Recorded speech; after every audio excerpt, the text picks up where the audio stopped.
রাজধানীর সোহরাওয়ার্দী উদ্যানে ইসলামী আন্দোলন বাংলাদেশের ডাকে আয়োজিত মহাসমাবেশে শনিবার ২৮ জুন বিকেলে ঢল নেমেছে নেতাকর্মী ও সাধারণ জনগণের।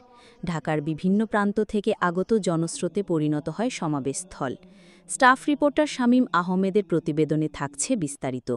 সমাবেশে দলটির আমির পীর সাহেব চরমোনাই মুফতি সৈয়দ মুহাম্মদ রেজাউল করিম বলেন, রাষ্ট্রের মূলনীতি ও সংসদের উভয় কক্ষে আনুপাতিক প্রতিনিধিত্ব পিআর পদ্ধতির বিষয়ে জাতীয় ঐক্যমত না হলে গণভোটের আয়োজন করতে হবে।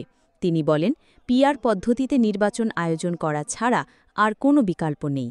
আজকের এই জনসমুদ্র এ কথাই প্রমাণ করে, জনগণ পরিবর্তন চায়, জনগণ পিআর পদ্ধতি চায়। তিনি আরও বলেন, ১৯৭২ সালের সংবিধান দেশের বিশ্বাস, সংস্কৃতি ও গণ আকাঙ্ক্ষার সঙ্গে সাংঘর্ষিক।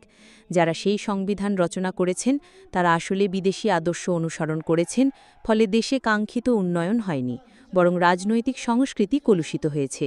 পীর সাহেব চরমোনাই বলেন, সংবিধান মেনেই দেশে স্বৈরাচার জন্ম নিয়েছে। এজন্য আমরা জুলাই অভ্যুত্থানের মাধ্যমে সংস্কারের কথা বলেছি। আমাদের দেওয়া মতামতের আলোকে সংস্কার কমিশন কাজ করছে, কিন্তু এখনও মৌলিক সংস্কারে কেউ কেউ গড়িমসি করছে।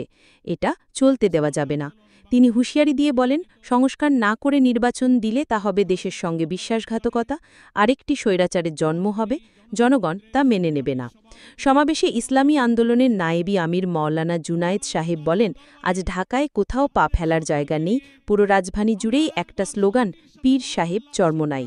একাধিক প্রত্যক্ষদর্শী জানান, জনস্রোতের ভিড় ছিল এমনই যে মনে হচ্ছিল পঙ্গপালের মতো মানুষ ছুটে আসছে। ধারণার চেয়েও বেশি মানুষের উপস্থিতি এই মহাসমাবেশকে এক অনন্য রূপ দিয়েছে। অনেকে মনে করছেন, পিআর পদ্ধতির দাবি ও সংবিধান সংস্কার নিয়ে ইসলামী আন্দোলনের এই সরব অবস্থান ভবিষ্যতের রাজনীতিতে বড় ভূমিকা রাখতে পারে। আপনার স্বপ্নের যাত্রা হোক ফ্লাই ইনফিনিটির সাথে।